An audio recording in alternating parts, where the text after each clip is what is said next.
Welcome to another episode of Leaping Larry Reads the Things to You. Today it is a Thursday, so we are reading from Iskra Books, currently on Stalin History and Critique of a Black Legend, Chapter 4. We are quite a bit into the chapter, and if you're watching this on YouTube right now, why not come join me on Kick? And you can see me read this live and comment in chat and ask me questions. Plus, it's always a good time here on Kick. Right, chat? They're saying right. Okay, today, continuing on with chapter 4, we're on the part called The Ukrainian Holocaust as an Equivalent of the Jewish Holocaust.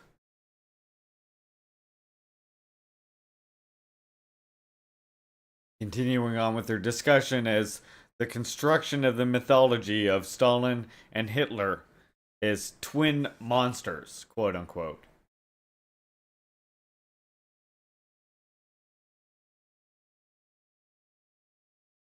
The two criminal personalities, reciprocally linked by elective affinities, produce two very similar concentrationary universes.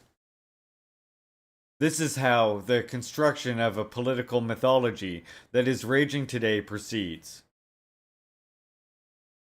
Actually, while inaugurating this line of thought, Ardent makes a more problematic contribution to the discourse.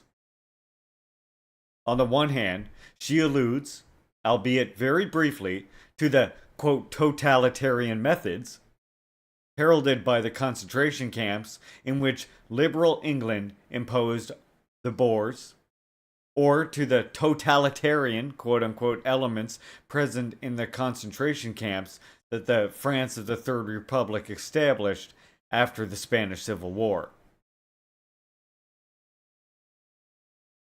On the other hand, in establishing the comparison between Stalin's USSR and Hitler's Germany, Ardent makes some important distinctions. Only with regard to the second of the two countries does she speak of extermination camps. There's more. Quote, in the USSR, the overseers were not, like the SS, a special trained elite to commit crimes. Unquote. As confirmed by the analysis of a witness who had lived through the tragic experience of both concentration camps, the Russians never manifested the sadism of the Nazis. Our Russian guards were decent people, not sadists. But they scrupulously observed the rules of the inhumane system. Unquote. In the present day, however, with the vanishing of even cursory references to the liberal West and of any mention of the various configurations of the concentrationary universe, all rhetoric revolves around equating the Gulag with the Konzentrationslager.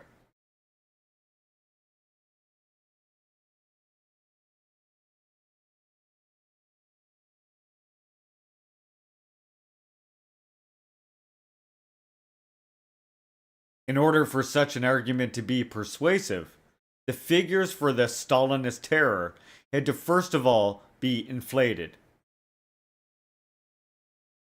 If you don't know, by the way, this word right here, Konzentrationslager, that's a Nazi concentration camp. By the way, for your notes. In order for such an argument to be persuasive, the figures for the Stalinist terror had first of all to be inflated.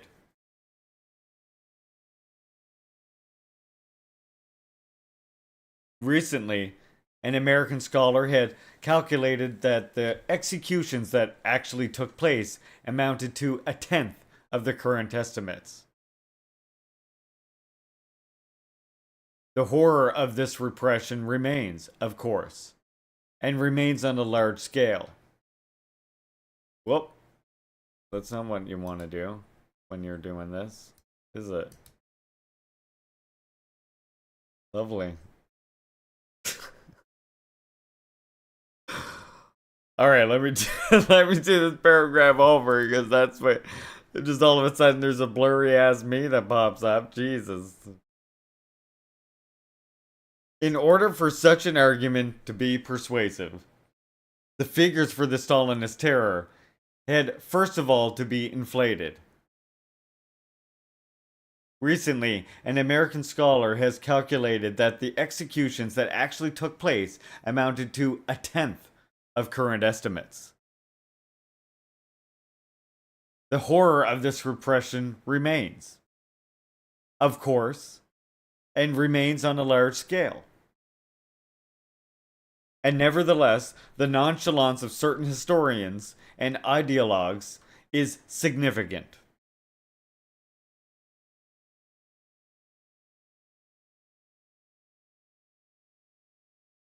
Nor do they merely inflate the numbers. In the vacuum of history and politics, the construction of the myth of twin monsters can take a further step forward.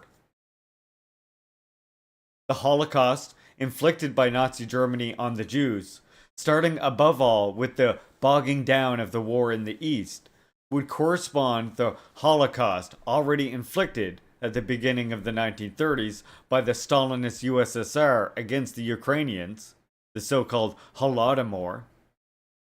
In the latter case, it would have been a planned terrorist famine, quote unquote, which eventually resulted in a huge Bergen-Belsen, i.e., a huge extermination camp. In agitating for this thesis, Robert Conquest has stood out in particular. Boo.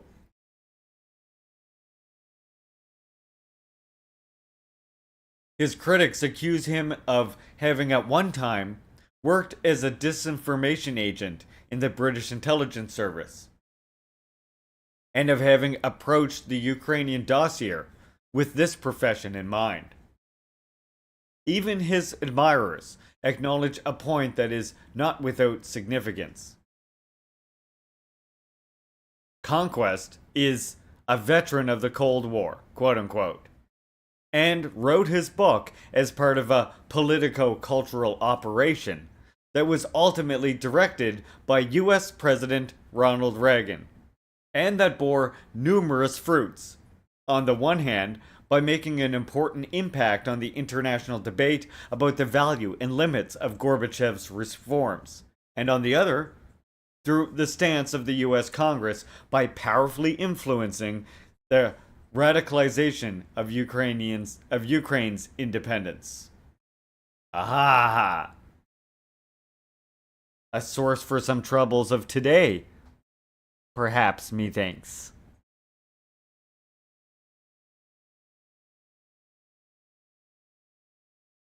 In other words, the book was published as part of a political and cultural operation aimed at giving the last and decisive blow to the Soviet Union, discrediting it as responsible for infamies similar to those committed by the Third Reich, and stimulating its disintegration thanks to the maturing of the victimized people's awareness of the Holocaust, quote unquote, making it then impossible for them to live in the company of their butchers. We should not lose sight of the fact that, in the same period of time, together with the book on Ukraine, Conquest published another, in collaboration with a certain J.M. White, in which he gives advice to his fellow citizens on how to survive the possible or impending invasion by the Soviet Union, titled What to Do When the Russians Come, a survivalist handbook.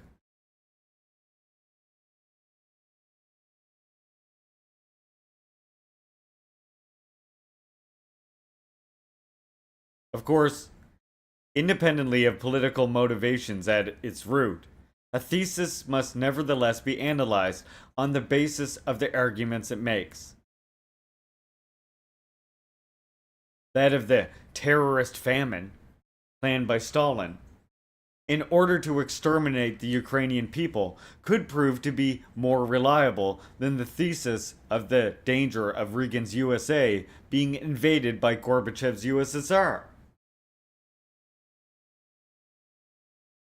And so, let us focus our attention on the Ukraine of the early 1930s. In 1934, on his return from a trip to the Soviet Union that had also taken him to Ukraine, the French Prime Minister, Edouard Herriot, denied both the planned character as well as the extent and severity of the famine. Issued by the leader of a country that was to enter into an alliance treaty with the USSR the following year, these statements are generally considered to be scarcely credible. However, the testimony contained in the reports of diplomats from fascist Italy is above suspicion. Huh. Weird how that works in the mainstream, huh? Even when the repression of counter-revolutionaries was at its most ruthless, it was interwoven by initiatives going in a different and opposite direction. There are the soldiers sent to the countryside to collaborate on rural works, or the workers who rush to repair machinery. Together with the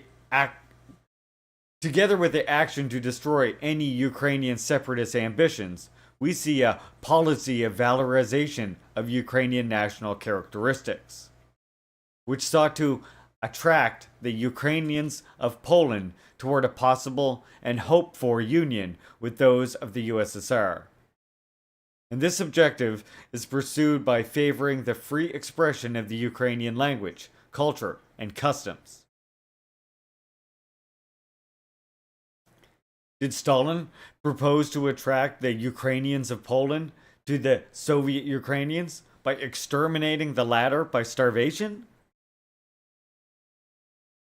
Apparently, the Soviet troops who, immediately after the outbreak of the Second World War, broke into the Ukrainian territories hitherto occupied by Poland, were welcomed by the local population.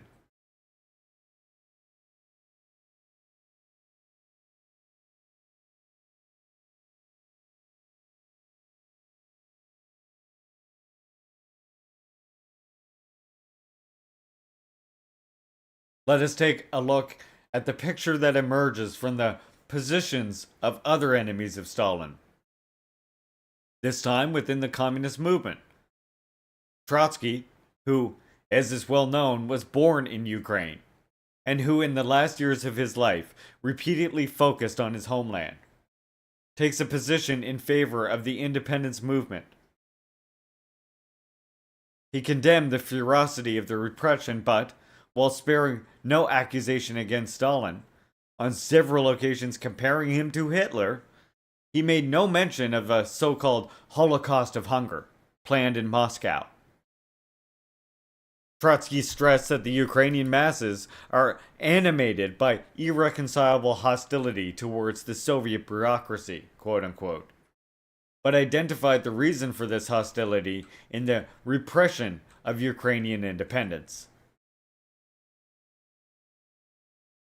Judging by the thesis in vogue today, the Holodomor would have occurred in the early 1930s. But according to Trotsky, quote, the Ukrainian problem became aggravated early this year, i.e. in 1939.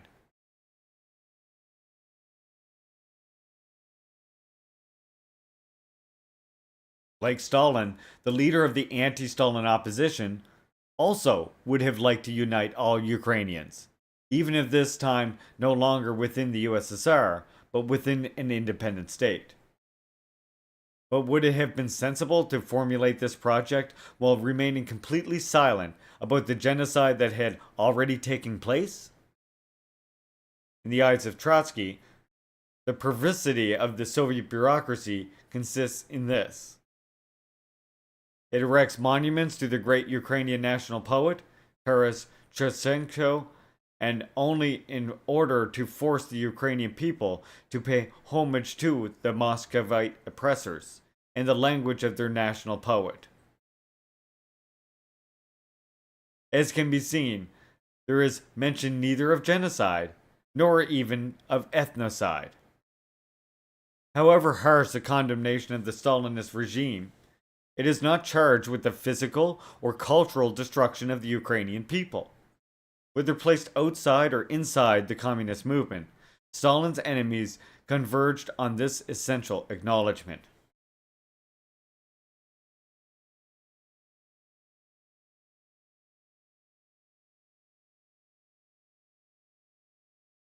The fragility and instrumentality of the correspondence established between Holodomor and Final Solution begins to become clear. Hitler and the other Nazi leaders explicitly and repeatedly proclaimed that it was necessary to proceed with the annihilation of the Jews, comparing them to bacillus, to a virus, to a pathogen whose extermination would allow society to recover its health. It would be in vain to search for similar statements from the Soviet leaders about the Ukrainian or Jewish peoples. It might be more interesting to compare the policies of Stalinist USSR to that of Hitler's Germany in relation to Ukraine. Hitler proclaimed on several occasions that the Ukrainians, like all subjected peoples, would have to be kept at an appropriate distance from culture and education. Their historical memory would also have to be destroyed, arguing that it was good that they did not even know how to read and write, quote unquote.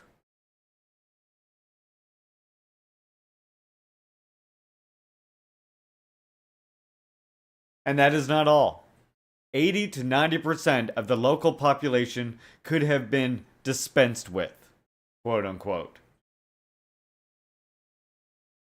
Above all, one could and would have had to do empathetically without the intellectual classes. Their liquidation was a condition for being able to transform the subjugated people into a hereditary caste of slaves or semi-slaves, destined to work and die through forced labor in the service of the master race. The Nazi program was further clarified by Himmler. It was to eliminate the Jews immediately, who had significant representation within intellectual circles, and to reduce to a minimum the total Ukrainian population so as to pave the way for the future Germanic colonization. This was how, the historian quoted here comments, Nazi empire building and Holocaust go hand in hand in the Ukraine as well. The Ukrainian nationalists contributed to that and constituted the main source of and main propagandists for Conquest's book.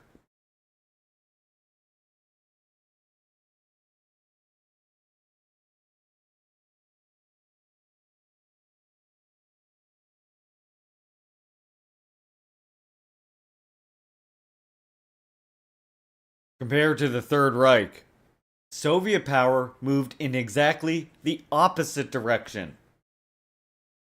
We are familiar with the policy of affirmative action promoted by the Soviet power towards national minorities and the Ukrainian brothers and comrades, to borrow the words used by Stalin immediately after the October Revolution. In fact, it is precisely the one who today is considered responsible for the Holodomor who most decisively promoted affirmative action on behalf of the Ukrainian people. Weird, right? In 1921, he rejected the thesis of those who claimed that the Ukrainian Republic and the Ukrainian nation were inventions of the Germans. It is obvious, however, that there is a Ukrainian nation, and it is the duty of the communists to develop its culture.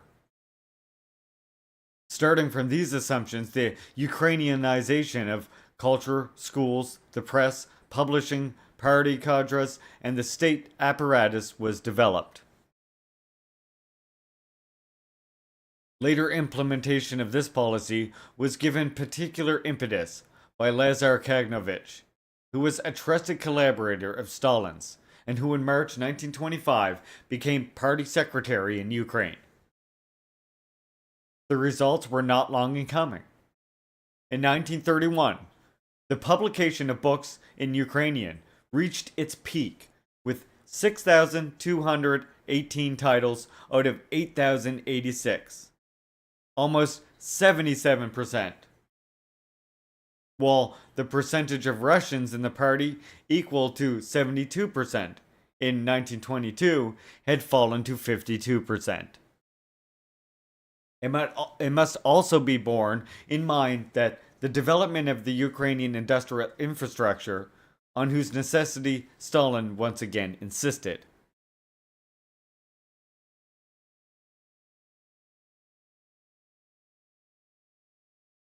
One can try to minimize this by referring to the persistent monopoly of power exercised in Moscow by the CPSU. And yet, this policy of Ukrainianization had such a strong impact that it faced resistance from Russians. Quote, the latter were, however, disappointed by the solution given to the national question in the USSR. They resented Russia's equalization with the other federal republics. They resented the rights granted to minorities within the Russian Republic. They resented the regime's anti-Russian rhetoric, and they resented the fact that the Russians were the only nationality in the Federation that had neither their own party nor their own Academy of Sciences. Unquote.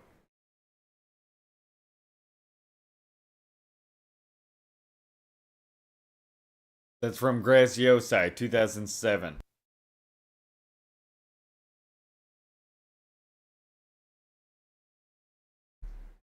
Always happy to read to the comrades.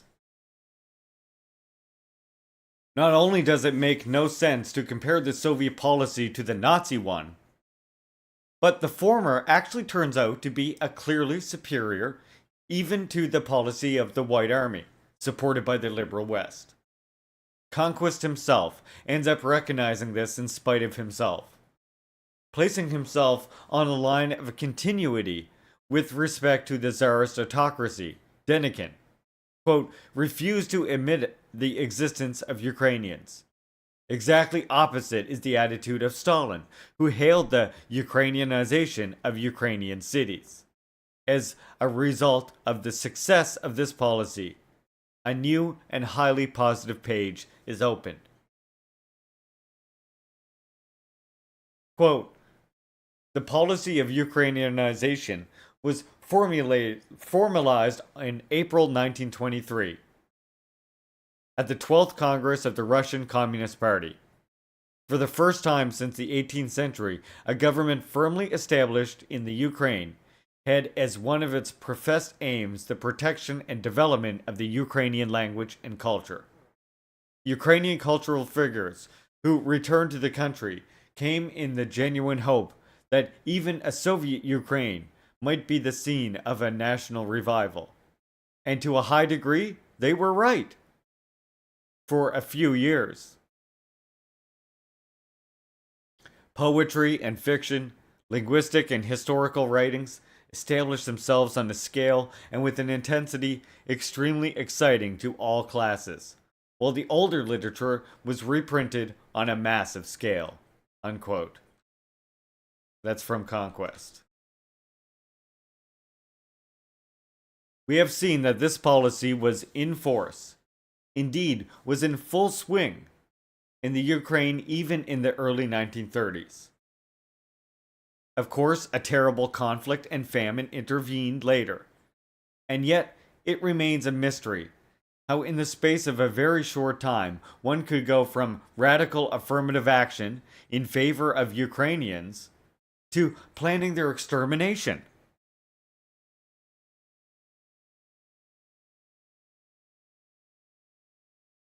It should not be forgotten that in the elaboration and dissemination of the Holodomor thesis, Ukrainian nationalist circles played an important role, which, after having unleashed many pogroms against Jewish communities in the Civil War years, often collaborated with the Nazi invaders engaged in promoting the final solution.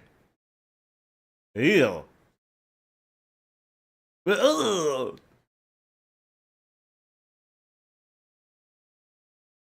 After having functioned as a tool both of demonization of the enemy and of comfortable self-absolution, the Holodomor thesis has then become a formidable ideological weapon in the closing period of the Cold War and in the policy of dismemberment of the Soviet Union.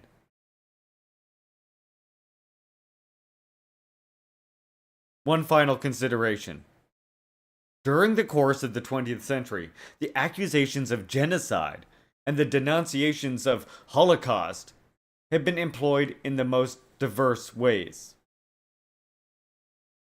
We have already seen several examples. It is worth adding one more. On October 20th, 1941, the Chicago Tribune reported an impassioned appeal by Herbert Hoover for an end to the blockade imposed by Great Britain on Germany. The war of extermination unleashed by the Third Reich against the Soviet Union had already begun a few months earlier. But the former American president did not say a word about it. He concentrated on the terrible conditions of the civilian populations of the occupied countries. In Warsaw, quote, the mortality rate of children is 10 times higher than the birth rate, unquote, and called for an end to this Holocaust, which was useless, given that the blockade, at any rate, could not stop the war march. It is clear that Hoover was concerned with discrediting the country or countries, on the side of which F.D. Roosevelt was about to intervene. It scarcely needs pointing out that any recollection of that champion of isolationism's allegiance of a Holocaust caused by London and Washington has been lost.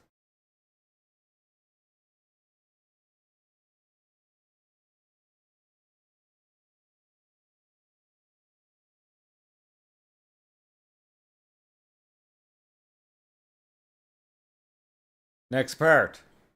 Terrorist famine in the history of the liberal West.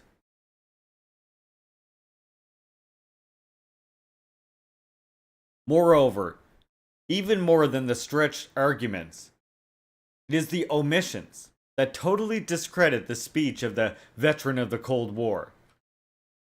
Speaking of Robert Conquest.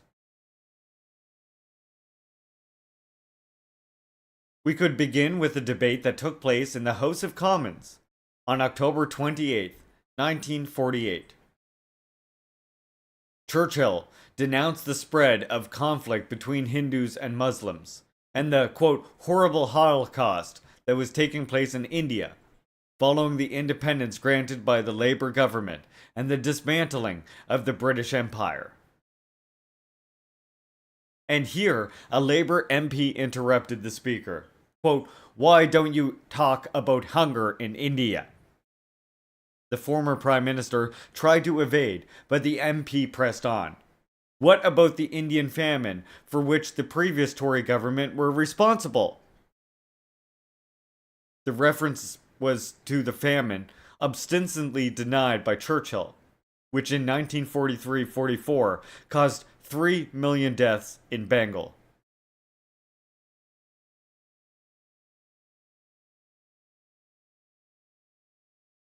Neither side of the House of Commons, however, evoked the famine that had occurred a few decades earlier, again in colonial India. In that case, 20 to 30 million Indians had lost their lives, often forced to dispense hard labor on a diet inferior to that guaranteed to the inmates of the infamous Buchenwald Lager. On that occasion, the racist component had been explicit and overt. British bureaucrats believed that it was, quote, a mistake to spend so much money just to save a lot of black fellows, unquote. On the other hand, according to the Viceroy, Sir Richard Temple, it was mostly beggars, with no real intention of working, who had lost their lives. Quote, nor will many be inclined to grieve much for the fate which they brought upon themselves, and which terminated lives of idleness and, too often, of crime. Unquote.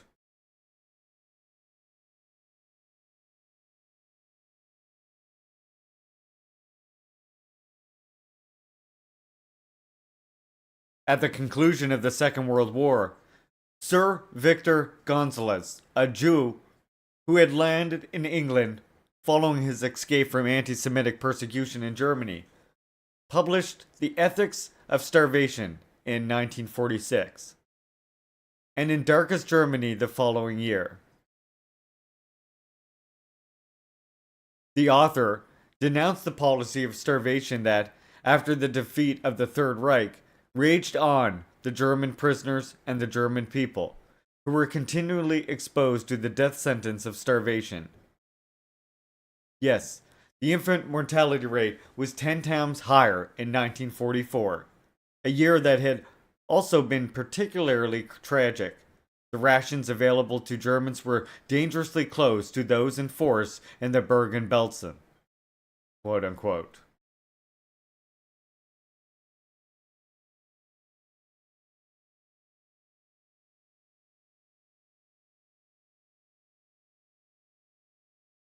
In the two cases just cited, it was not the Soviet Ukraine that is compared to a Nazi concentration camp, but labor camps of British subjugated India and the occupation regime imposed on the defeated Germans by the liberal West. In the two cases just cited, it was not the Soviet Ukraine that is compared to Nazi concentration camp, but the labor camps of British subjugated India and the occupation regime imposed on the defeated Germans by the liberal West.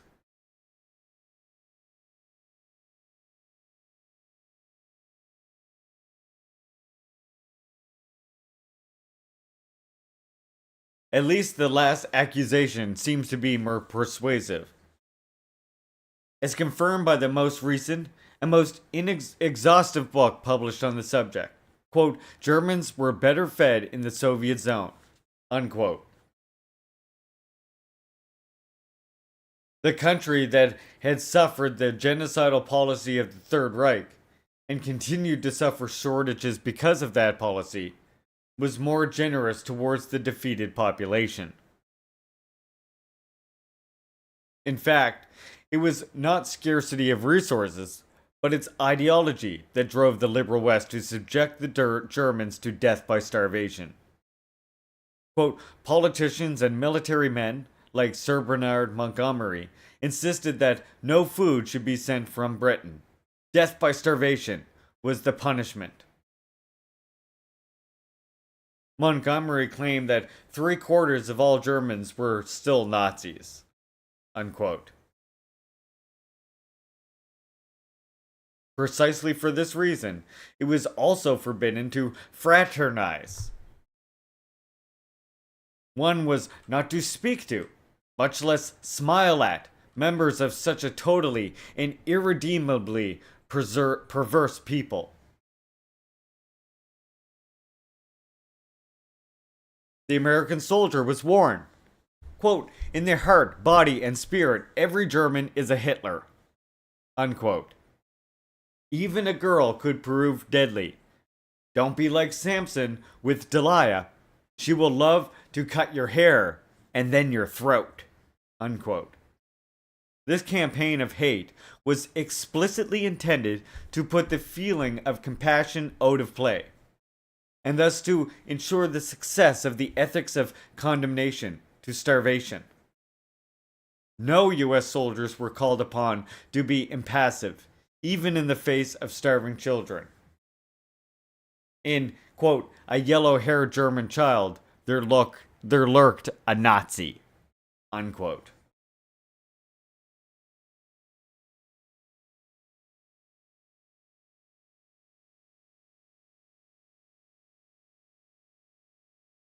If the tragedies of Bengal and the Ukraine can be explained by the scale of priorities dictated by the approach or raging of the Second World War, which necessitated the concentration of scarce resources and the struggle against a deadly enemy, a planned and terrorist famine may well be spoken of with regard to Germany immediately following the defeat of the Third Reich, where the scarcity of resources played no role.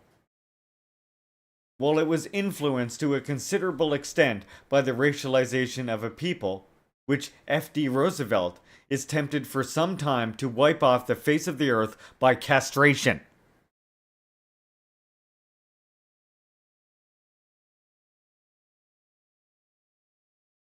It could be said that what saved the Germans and the Japanese, or significantly shortened their suffering, was the outbreak of the Cold War. In the struggle against the new enemy, they could prove valuable as cannon fodder, and their experience could be utilized by the former adversary.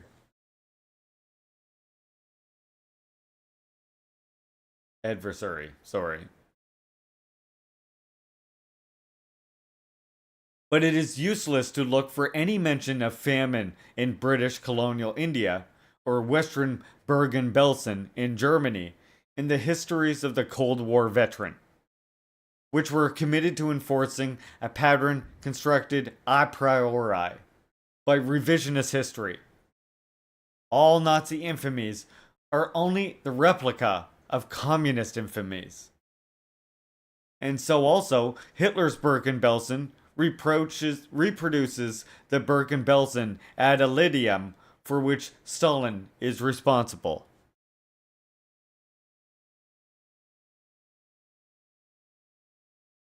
The full consistency with such a scheme conquest completely ignores the fact that recourse to starvation and the threat of death by starvation constitute a constant in the relationship established by the West with barbarians and with enemies from time to time compared with barbarians.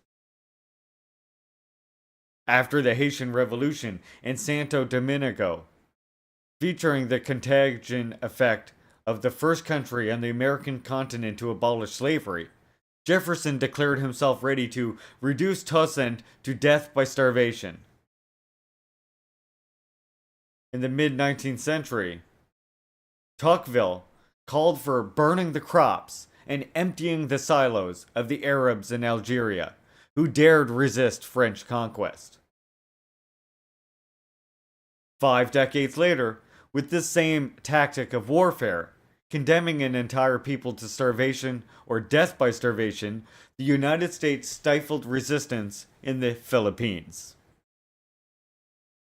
Even when it is not intentionally planned, famine could still present an opportunity not to be missed. At the same time that Tocqueville called for the creation of a desert around the rebellious Arabs, a devastating disease destroyed the potato crop in Ireland and decimated a population already sorely tried by the looting and oppression of the English colonists.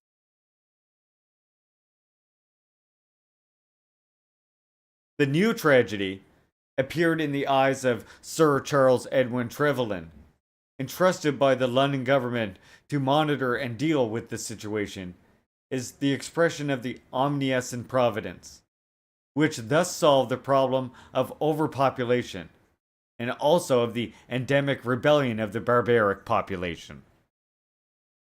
In this sense, the British politician has sometimes been branded as a proto-Eichmann, the protagonist of a tragedy considered the prototype of the genocides of the 20th century.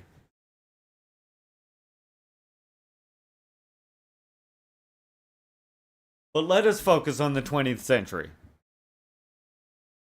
The methods traditionally used to the detriment of colonial people can also be useful in the course of the struggle for hegemony between the great powers.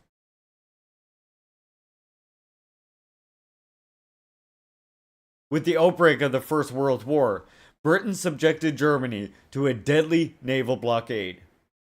The meaning of which Churchill explained as follows, quote, "The British blockade treats the whole of Germany as a besieged fortress and explicitly seeks to starve the population, and thus force it to capitulation. Men, women, and children, old and young, wounded and healthy." Unquote. The blockade continued to be imposed even after the end of the armistice for months.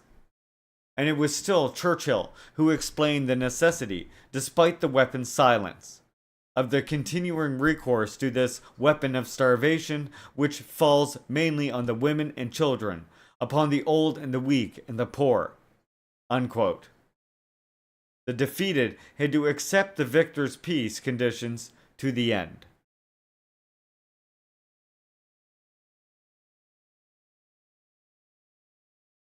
But with the threatening emergence of Soviet Russia, the enemy then changed. If Jefferson feared the contagion of the Black Revolution of Haiti, Wilson was concerned with containing the Bolshevik Revolution. The methods remained unchanged. In order to prevent Austria from following the example of Soviet Russia, Austria was put before a brigand's blackmail, as Gramsci put it. Either bourgeois order or starvation. Unquote. In fact, some time later, it was Herbert Hoover, a senior member of the Wilson administration and future president of the United States, who warned the Austrian authorities that, quote, "any disturbance of public order will make the supply of foodstuffs impossible and will bring Vienna face to face with absolute hunger." Unquote. And later, it was again the same American politician who drew this balance, of which he explicitly boasted. Quote, "fear of starvation held the Austrian people from revolution." Unquote. As one sees, especially in Jefferson and Hoover, they explicitly theorized the terrorist famine, for which conquest reproaches Stalin.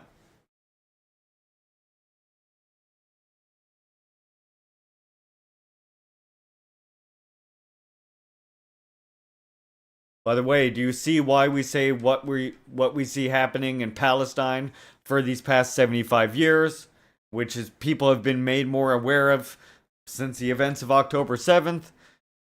Why we say it's the same project, the same strategy is being used over and over again against the Soviets, even against these other people that we're seeing here, like even against the Germans after World War II.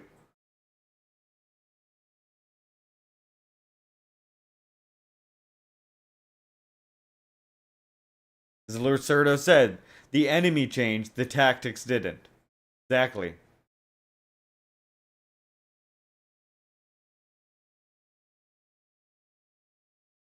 We are in the presence of a policy that continues to rage today.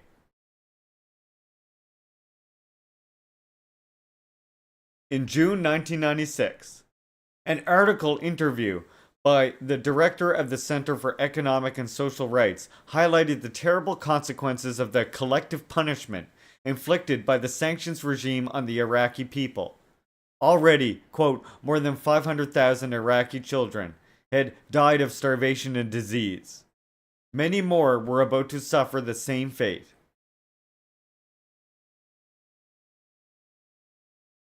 A few years later, a more general consideration was made by an official magazine of the State Department, Foreign Affairs.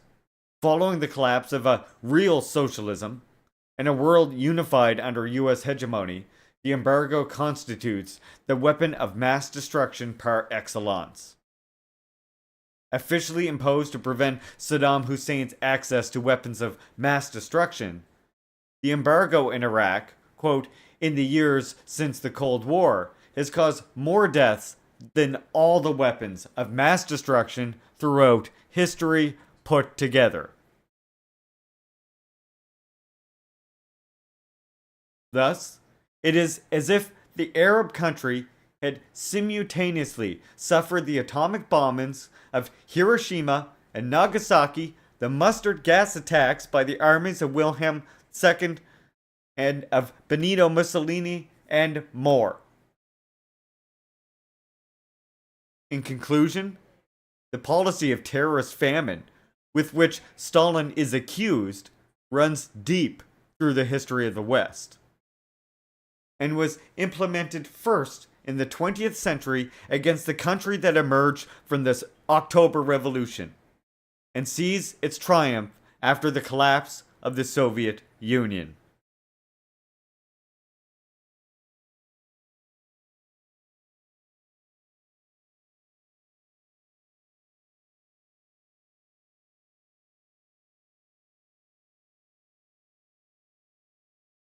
Next part, perfect symmetries and self-absolutions.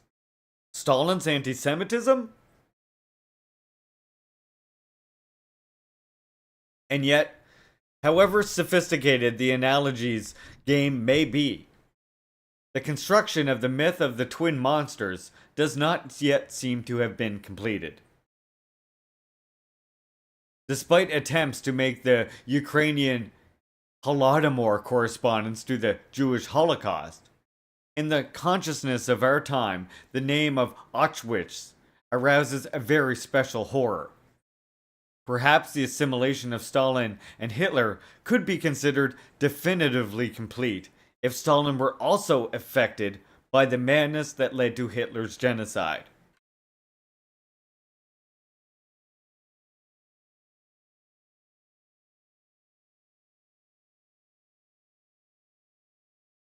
Khrushchev recalled that, at the end of his life, Stalin had suspected the doctors who treated the country's leaders of actually being part of an imperialist plot aimed at decapitating the Soviet Union. Oh, the doctor's plot. Ooh, here we go. Juicy stuff. That every anarchist were mentioned to you. Lots of liberals do. The secret speech does not say so, but among the doctors suspected, more than a few were Jews. And so one can take our starting point from here to enrich the portrait of the Soviet monster with the new, decisive detail.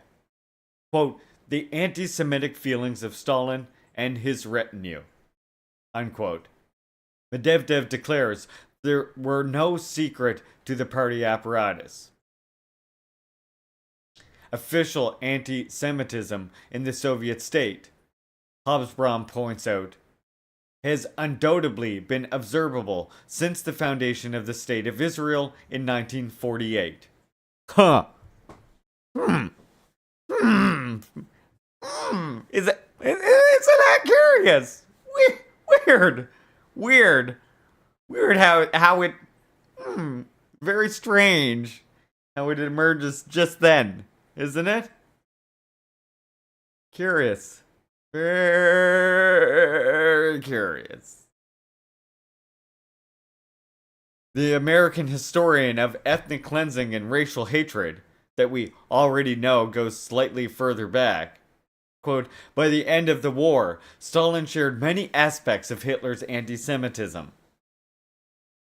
Adding insult to injury, Furret remarks that, quote, after the advent of Nazism, Stalin had never shown the least compassion for the Jews. Unquote. The most radical of all is naturally Conquest, who states that, quote, always latent in Stalin's mind, anti-Semitism began to manifest itself forcibly in him in 1942 to 1943, only to become all persuasive by 1948. At this point, the construction of the myth of the twin monsters can be considered complete.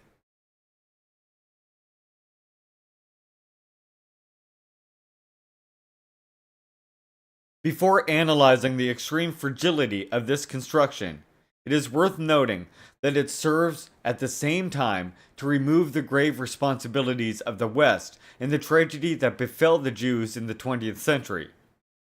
It is a tragedy in 3 acts, and with a prologue. In 1911, Chamberlain's book was translated into English, The Foundations of the 19th Century, entirely dedicated to reading world history in a racial, Aryan, and anti Semitic key. One can well understand the leading role played by the Anglo German author as Madre a Penseur of Nazism. Goebbels expressed himself in a particularly exalting way when, upon seeing him in bed and ill, he dissolved into all sort of prayer. Quote, "Hail to you, father of our spirit, forerunner, pioneer," unquote. In no less inspired terms, Chamberlain in turn sees in Hitler a sort of savior, and not only of Germany. Even after the conquest of power, and while feverishly engaged in the war he unleashed, the Führer gratefully recalls Chamberlain's encouragement to him during his time in prison. And what you will see, I think what this chapter will get into just before we get there, will be the initial support given to Israel arms trading that did go on for, all kinds of complex reasons. But at the same time, the reason why you saw those charges of anti Semitism was because Stalin and the Soviet Union was also some of the first people, aside from China, to critique and call out Israel and for what it was, and then arm Palestinian resistance as well. So there is and I'm sure that when we get to that part, this will get into some of that nuance, of course. But I wanted to point that out.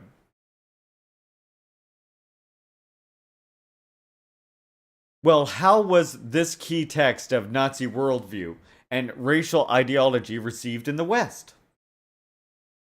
In England, the reaction of the press was enthusiastic.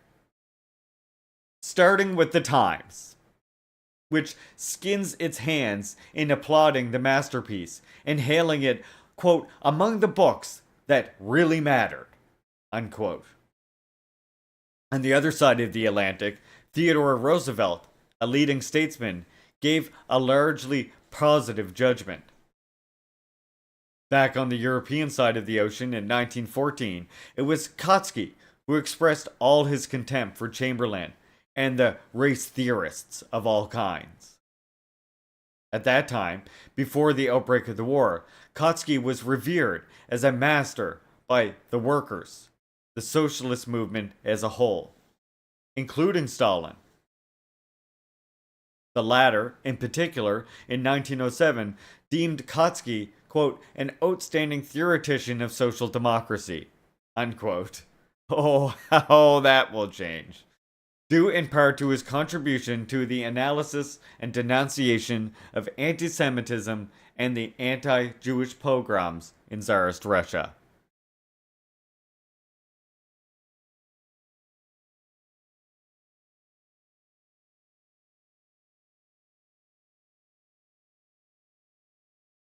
Let us now turn to the first act of the tragedy.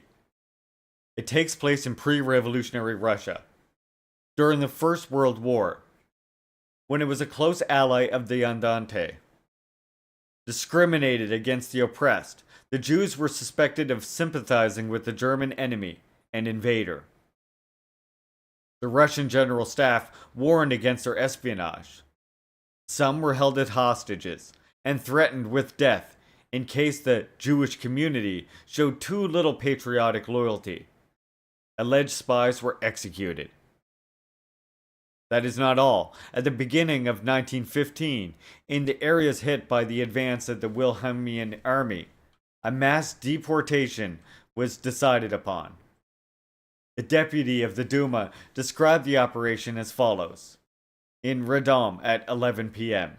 Quote, the people were informed that they had to leave, with the threat that anyone found at daybreak would be hanged. Old men, invalids, and paralytics had to be carried on people's arms because there were no vehicles. The police had gander means treated the Jewish refugees precisely like criminals. In one case, a train was completely sealed, and when finally opened, most of the inmates were found half dead.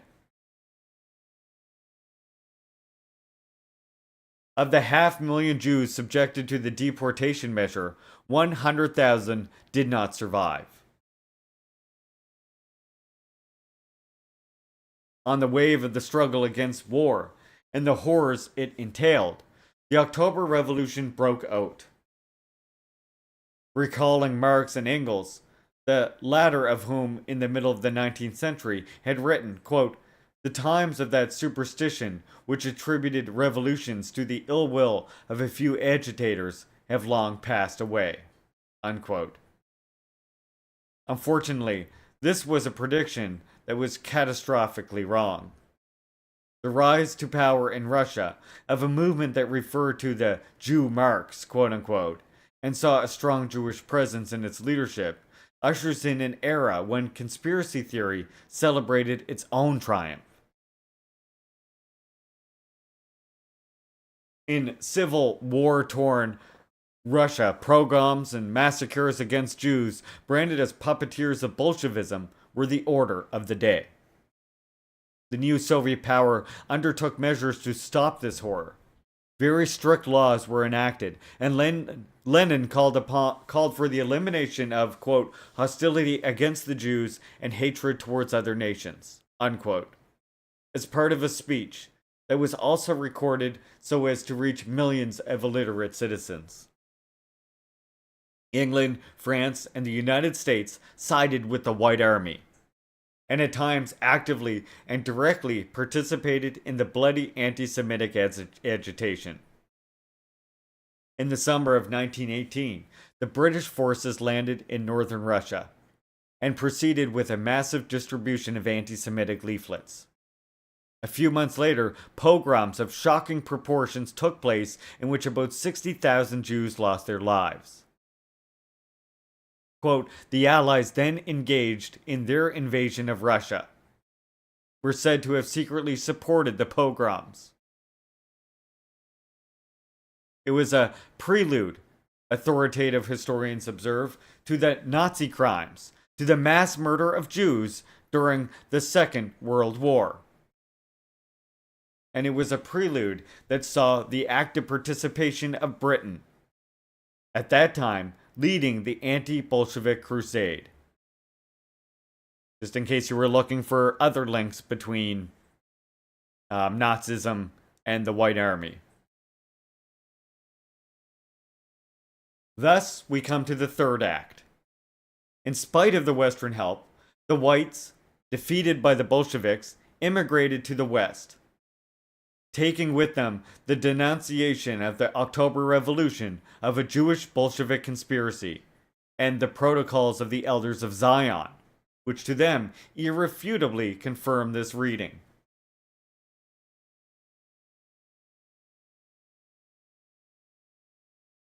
This was not without consequences. In England, quote, Her Majesty's official printers provided for the printing of the English editions of the protocols, shortly afterwards quoted with great prominence by the Times, as evidence or proof of a menacing, secret plot that was enveloping the West. Thus developed a campaign, to which Winston Churchill was no stranger, which undertook to denounce the role of Judaism, not only in Russia, but in the entire cycle of subversion that had been raging in the West since the 18th century.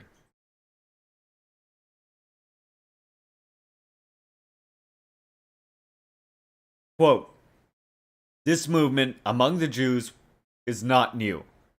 From the days of Spartacus Weishaupt to those of Karl Marx, and down to Trotsky, Bela Kun, Rosa Luxemburg, and Emma Goldman, this worldwide conspiracy for the overthrow of civilization and for the reconstruction of society on the basis of arrested development, of envious malviolence,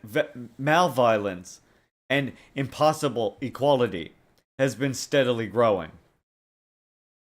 It played, as a modern writer, Mrs. Webster, has so aptly shown, a definitively recognizable part in the tragedy of the French Revolution. It has been the mainspring of every subversive movement during the 19th century. And now, at last, this band of extraordinary personalities from the underworld of the great cities of Europe and America have gripped the Russian people by the throat and have become practically the undisputed masters of that enormous empire. Unquote.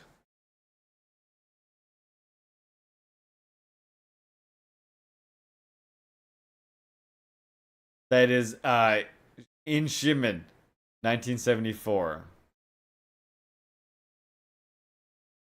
Again, in 1937, while expressing a positive judgment on Hitler, Churchill insistently underlined the Jewish origins of a very prominent Bolshevik leader, namely Lev Trotsky, alias Bronstein. Yes, he was still a Jew. Nothing could get over that. Unquote.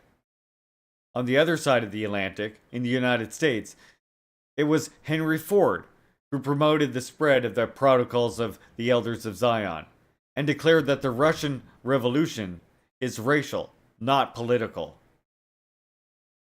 And while using humanitarian and socialist slogans, it actually expressed a racial aspiration to world domination, quote unquote. In addition to the American automobile industry tycoon, two champions of the white supremacy regime stood out in denouncing the hidden Jewish direction of the revolutionary movement, which, after having overthrown the Tsarist regime, shakes the West. Madison Grant warned against the Semitic leadership of Bolshevism, while Thorab Sodard, who became the author of reference for two U.S. presidents brands as largely Jewish, the Bolshevik regime of Soviet Russia, quote unquote. In this climate, voices were raised in the North American Republic, calling for radical measures to confront, quote, Jewish imperialism, with its final objective of establishing Jewish domination on a world scale, unquote. A harsh fate, thunder others. Still more ominous voices awaits the people responsible for this infamous project. They were planning, quote, such massacres of the Jews as to be considered hitherto impossible, unquote, and therefore on a scale unprecedented in modern times.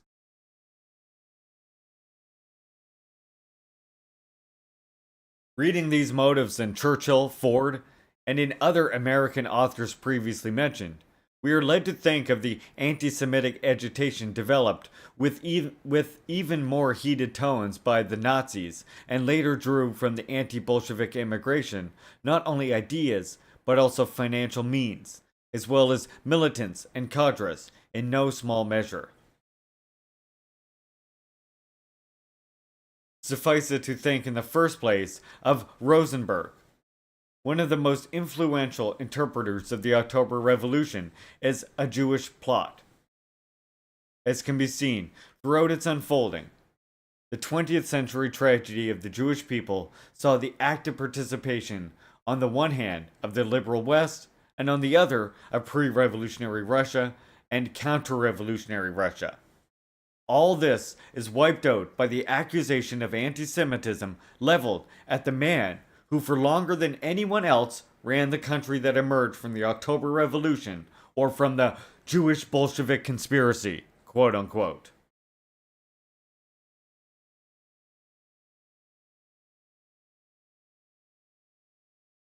Next part, anti-Semitism and colonial racism.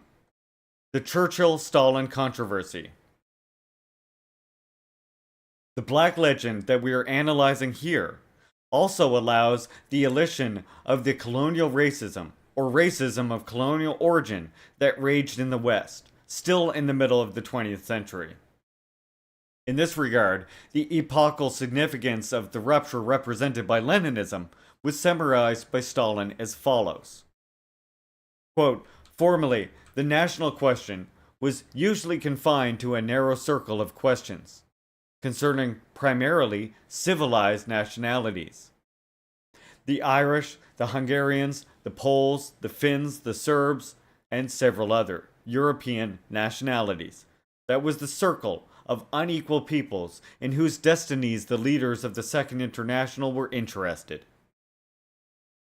The scores and hundreds of millions of Asiatic and African people who are suffering national oppression in its most savage and cruel form usually remained outside of their field of vision. They hesitated to put black and white, civilized and uncivilized, on the same plane.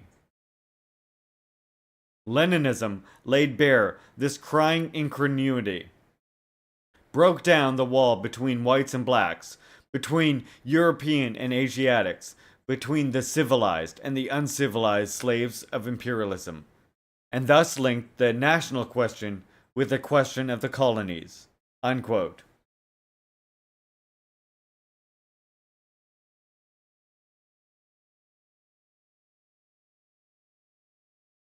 The year is 1924. There are the years in which the author, such as American Stoddart, who is committed to denouncing the moral danger for the West and the white race represented by the growing agitation for the colonial peoples, stimulated or encouraged by the Bolsheviks, or the rising tide of the colored peoples, quote unquote, enjoys great success on both sides of the Atlantic. This tendency towards the celebration of white supremacy continues to show itself well into the following decades. If Stalin condemned the racialization process put in place by the West, to the detriment also of Asians, it is interesting to analyze the ideology manifested in the USA on the occasion of the war against Japan. The press and widespread current affairs journalism warn against the racial threat. We are in the presence of a holy war, a racial war, a perpetual war between Oriental ideas and Occidental. There was a recurrent dehumanization of enemies, reduced to subhumans or even beasts. And it is an ideology that was not foreign even among the administrative circles in Franklin D. Roosevelt's government. On the other hand, colonial racism continued in some ways to manifest itself in Western capitals even after the collapse of the Empire of the Rising Sun and the Third Reich.